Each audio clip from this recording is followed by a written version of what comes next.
Welcome back my channel. നമ്മുടെ വാഴ കാറ്റത്ത് ഒരാഴ്ച മുമ്പ് ഒടിഞ്ഞു കിടന്നു.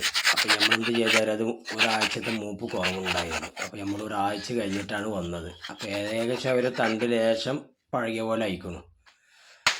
വേണ്ടോ, ഒരു 2-3 കായ പഴുപ്പായിക്കണം. അപ്പോൾ നമുക്കൊരു പൊടി ഉണ്ടാക്കാൻ ഒരു 4 കിലോ ഓർഡറായിരുന്നു. അപ്പോൾ നമുക്കത് ഒരാഴ്ചത്തെ മൂപ്പ് കുറവുണ്ടായിരുന്നു. അപ്പോൾ നമ്മൾ പിന്നെ അത് വന്നിട്ട് ഒരാഴ്ച കഴിഞ്ഞിട്ടൊന്ന് വെട്ടി. പക്ഷേ ഇനിയിപ്പോൾ ഒരാഴ്ച കൂടി കഴിഞ്ഞാൽ കാറ്റും മഴയൊക്കെ വരും. അപ്പോൾ നമുക്കിത് എന്ത് ചെയ്യണം അറിയാം, ഈ പഴുത്ത കായം മാറ്റിയിട്ട് പോയി തൂക്കി നോക്കുക. ഏകദേശം ഒരു 4 കിലോ ഉണ്ടാവും. ഒരു ചൂരക്കോട് ഭാഗത്തേക്കാണ് ഓർഡർ ഉള്ളത്. ഇത് നമുക്ക് കൊണ്ടുപോയി കൊടുക്കണം. അപ്പോൾ എല്ലാവരും ഈ വീഡിയോ ഇഷ്ടപ്പെട്ട് കഴിഞ്ഞാൽ ലൈക്ക്, ഷെയർ, സബ്സ്ക്രൈബ് ഒക്കെ ചെയ്ത് നമ്മളെ വിജയിപ്പിച്ച് തരണം. ഇനി അടുത്ത വീഡിയോ ആയിട്ട് ഇനിയിപ്പോൾ 2 വാഴയും കൂടി അവിടെ ഉണ്ട്. അത് മൂപ്പായിട്ടില്ല. അതിൻ്റെ വീഡിയോ കൂടി കഴിഞ്ഞിട്ട് നമ്മൾ വിടുന്നുണ്ട്. ഇതിപ്പോൾ ഒരു 4 കിലോ ഉണ്ടാവും തോന്നുന്നുണ്ട് ഏകദേശം. എന്നാൽ ഓക്കെ, ബായ്.